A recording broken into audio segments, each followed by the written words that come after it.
Hello, everyone. Thanks for joining me.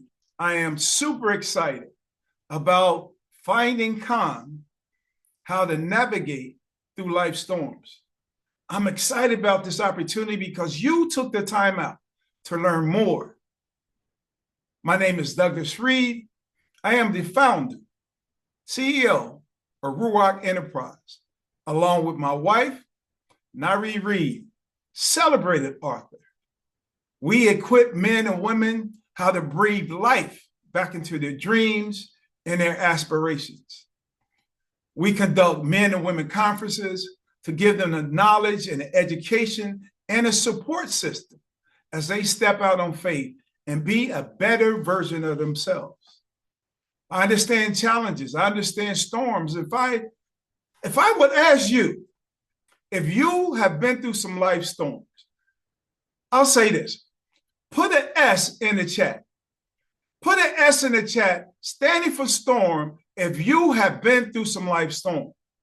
And the reason why you're here is to learn how to navigate through those storms. I've been through some storms myself. Even with my life experiences, I can only tell you, as a Black man, as a disabled veteran, working inside a federal prison, honestly, and actually running my business, we all encounter some kind of storms. See, the storms may occur financially, the storms may occur in your relationships, in your career, even in your health. We all will encounter some kind of storm within our life. I can only tell you about a storm that affected me. I was a soldier and I was stationed in the military. I was stationed in Frankfurt, Germany from 1984 to 1986. When I tell you about this storm, it was a big storm. And the reason why I say that, because during that particular time period, from 1984 to 1986, there was terrorism, the Red Army faction.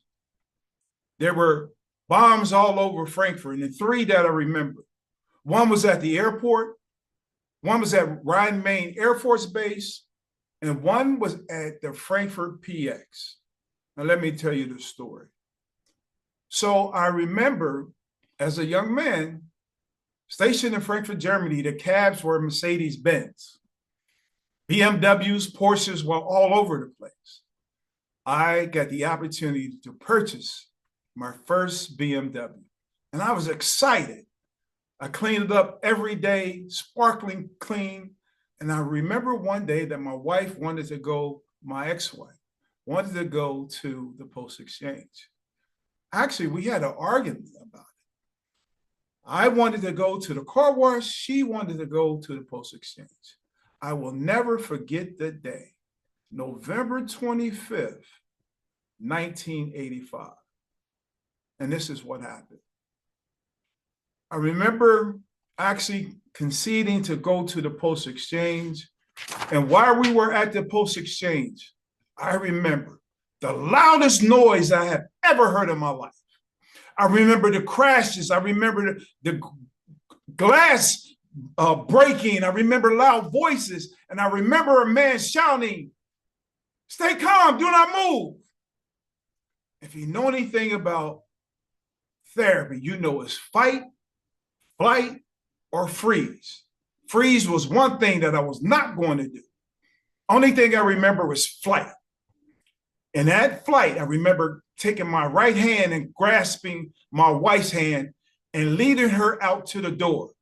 I remember looking to the left. I remember looking to the right. And what I saw and looking to the right was the biggest fire blaze that I have ever seen in my life at the car wash.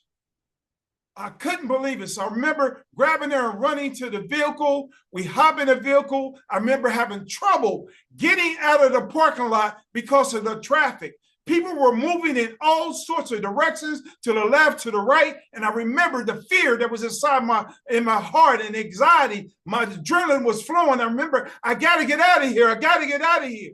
And we finally escaped. And I remember going home and just sitting there and thinking to myself, what just happened? And I recall eventually seeing it on the news days after. 11 people were injured. Nobody was killed, but could have been me at the car wash. That was a life storm. But the thing that reminds me of that is the fact during that time, I didn't get any help. I didn't know how to deal with that life storm.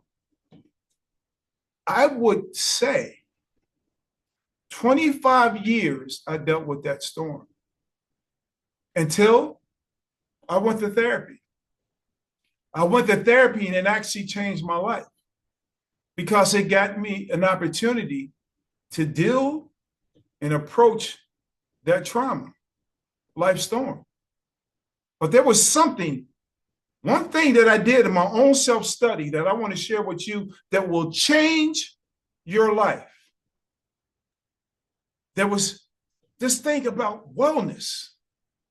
Because see, when we go through life storms, there's adrenaline, there's stress, there's the challenges, the anxiety, there's fear. So I came across something about the 8 dimensions of wellness. And in that life study, I discovered how to regulate my thoughts, how to control my emotions, how to take better care of me through self-care. But I want to express that to you. Because along with that, which I will share later, I'm going to give you something in reference to those 8 dimensions of wellness, but I'm going to give you a resource, a real life experience by my co-founder. She's going to let you know how to adjust your crown and move forward through life storms. See, we are a team. And with that team, we can accomplish anything. So what was that thing about wellness and being able to regulate and navigate through life storms? And I'll share them what I'll give you the abbreviation, a letter for you to identify with. So if we think about our finances, if our money is not right, we are tight. So you have to learn how to budget your money. You have to learn how to control your impulses in regards to shopping. You got to balance, I would say a checkbook, but you got to balance a statement online. You have to create generational wealth for your children. See, when I grew up, there was one thing my mom told me. You have needs and you have wants. Only buy what you need. And that was my first class of financial literacy. So what I'm telling you in the financial wellness, those are the aspects that you have to learn to manage your money. And everything that I tell you, all these dimensions that I tell you are interwoven with each other. So let's take P for your physical. We all know about physical. We work out. You probably made New Year's resolution. I'm going to work out more. I'm going to go to the gym. I'm going to be a better, 3 days a week. I'm going to get a trainer. All that is well and dandy. But what about what you eat? What about putting the right fruits and vegetables into your body? What about just creating an atmosphere that is safe for you? What about your physical appearance and how you carry yourself? What about if we took all of those elements on working out, eating right, and maintaining our boundaries? How could we navigate that storm? Well, we can actually find calm because we're working out stress in our activities and our workout. See? Everything goes in together because now we move forward with the O, which we call occupational wellness, because now it is about how happy are you at your job, your workplace. Are you happy there? Is this the job that you went to college for?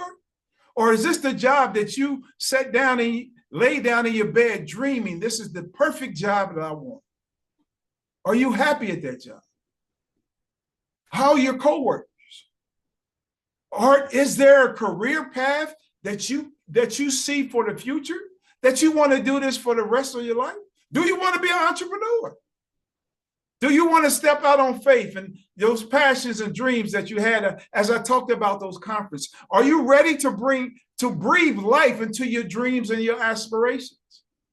To find calm in that situation, to navigate through life's storms.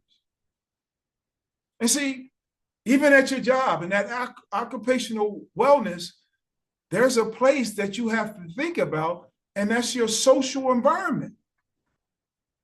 How's your friends? How's your network? How are you interacting with people? How are you interacting? How are you interacting on social media?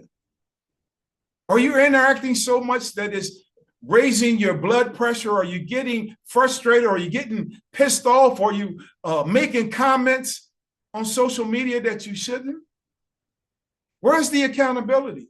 So your social environment plays a factor on how you operate, and one that I hold deep to my heart, and that's our spiritual wellness.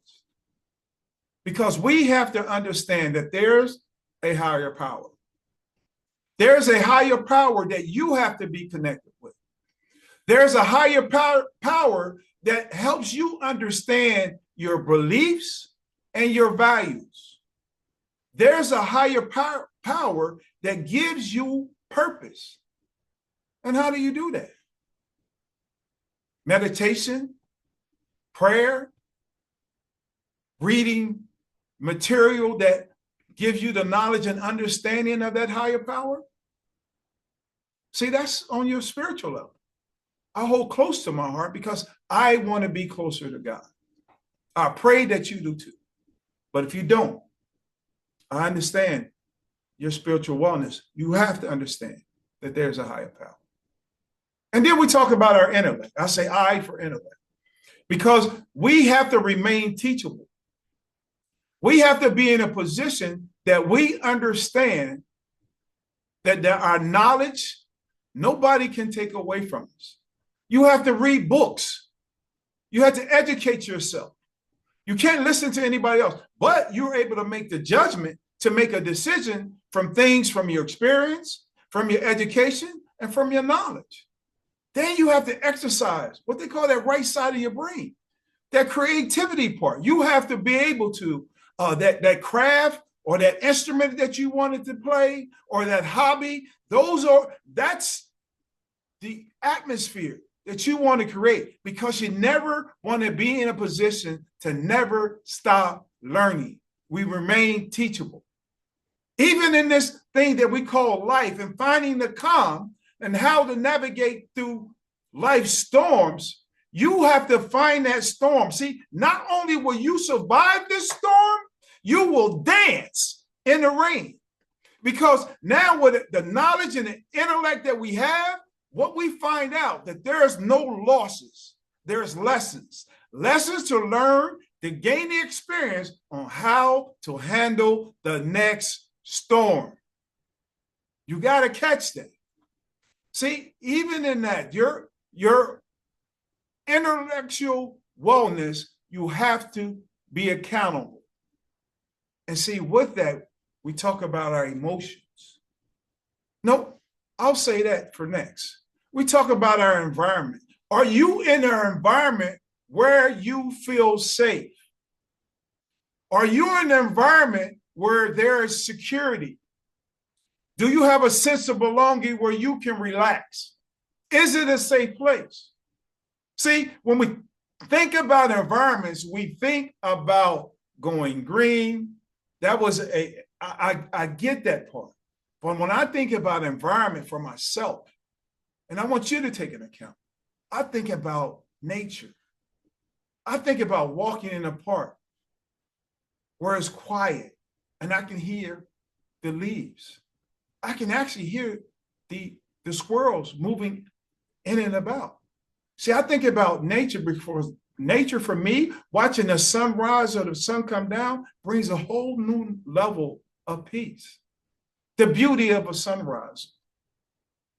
That's when I talk about your environment. You ever thought about your environment where you saw you was at a golf course and you seen the greens, or maybe it was a lawn? Take your shoes off and walk in that grass. Be in touch with your environment. But see, when environment, one of the things that I say is nature, and you got to feel safe. Now, the emotions. Emotions are the big, because your emotion and your emotional wellness plays a big factor. Only because I want you to understand that your feelings are valid. There may be some inadequacies at times, but your feelings are valid. What you feel and express is valid. People might not understand it, but it's your feelings. So one of the things you have to do is you have to learn emotional intelligence on how to relegate those emotions, how to actually have a system that you can control your emotions, have a system where you have coping mechanisms to take a deep breath. I remember back in the days, he said, take a deep breath. But the thing is, we had to implement that and we had to activate that. Even in your job, do you let your emotions get the best of you with a coworker? Do you let your emotions get the best of you in your relationships, in your marriage? I give you one tip.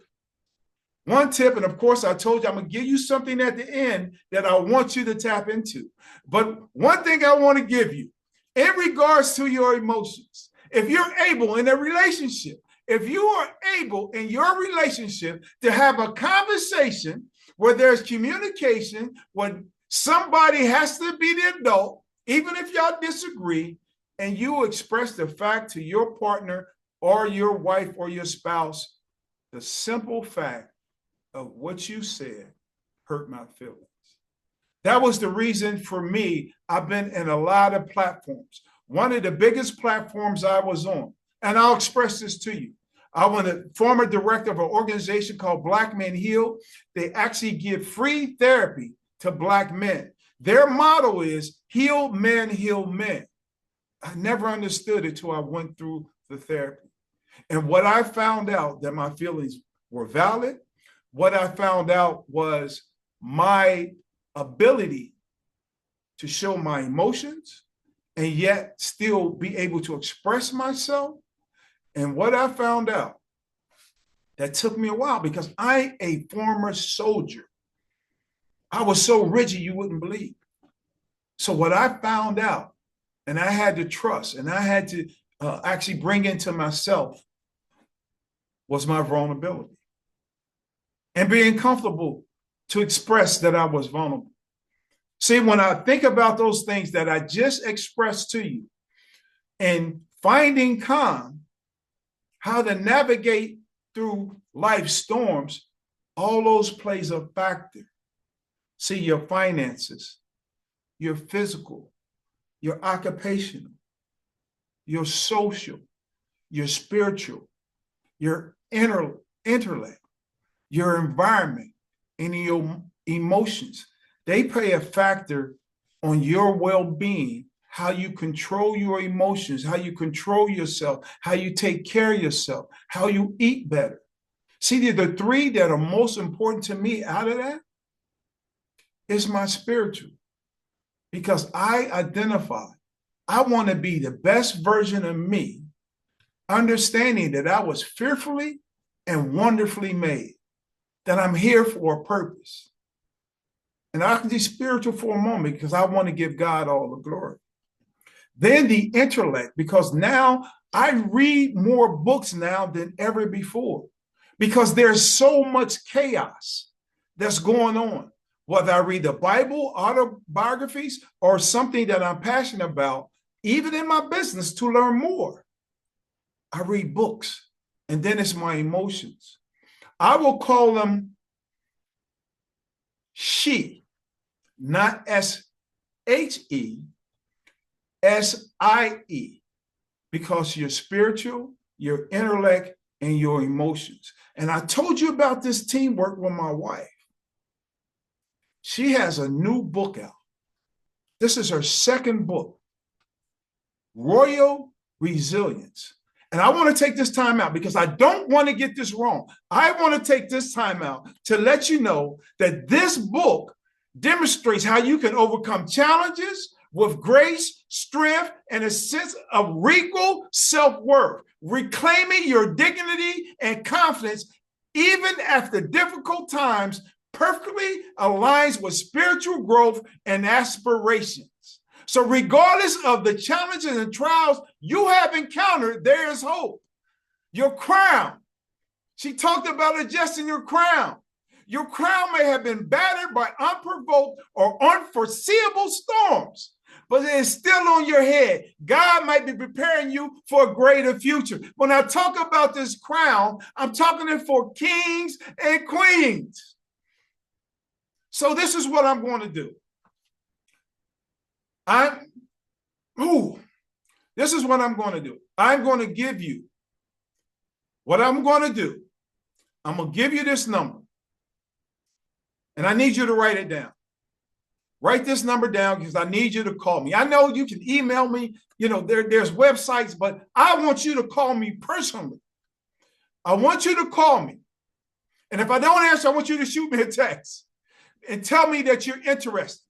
Because what I want to do is first, I want to get a free study guide about the 8 dimensions that I mentioned. I want to get that study guide to you because it may change your life. It changed mine because it gave me a sense of self-worth. It gave me a sense of discipline, and it gave me a sense of my boundaries and how to relegate those things in my life, understanding that they're interwoven with each other. I'm going to give you that free study guide. And along with that, I want you to do one more thing. I want you to purchase this book, Royal Resilience, Adjusting Your Crown at the Life Storms by Nairi Reed. I told you she was a celebrated author. That's because I celebrate her. I'll say it again. If you're interested in this book, I want you to put a Y for yes in the chat. If you're interested in this book, Royal Resilience, Adjusting Your Crown, whether king or queen, adjusting to life's storm. And you want to know how I find calm, how to navigate through life storms? Because I am familiar with this study guide and 8 dimensions of wealth, wellness, in this book that will change your life. You've never come across a life story like this ever before. You think you had storms. You'll be able to identify with this storm. You'll be able to have some kind of empathy because of this storm. But everything that I've said, you're going to take it, and you stay tuned for the men's and women's conferences, because everything that I'm telling you, you are now connected to me. You are now connected to Nairi Reed. You are now connected to Ruach Enterprise. I want you to understand. And if you need an email, my number is, write this down, 609-332-4659. Douglas Reed, 609-332-4659. And my email, write this down, write it down. My email's info@Douglas, Douglas, my middle name, Marvelous, Reed, REED.com. That's info@DouglasMReed.com. I need you to tap into it. And that book, along with the book and the study guide. I'm going to offer it today for $25. You can't get that. A study guide and how to navigate through life storms, understanding that this thing of holistic approach in regards to your well-being for you to be a better you, and a life experience book that you can experience to see the storm that this young lady actually went through to be a better version of herself and how she beat the odds. $25, you can't beat that. You can't beat that. But I need you to tap in. And one thing I'm going to leave you with, one thing I have to leave you with, by Maya Angelou. She said, people will forget what you said. They will even forget what you did. But they will never, ever forget how you made them feel. And I hope you got an opportunity to feel the passion that I had in making you a better you, to give you the resources that educate you about finding calm, how to navigate through life's storms. There's one thing I say, let's go, baby. Peace. I'm out. Thank you. Boy.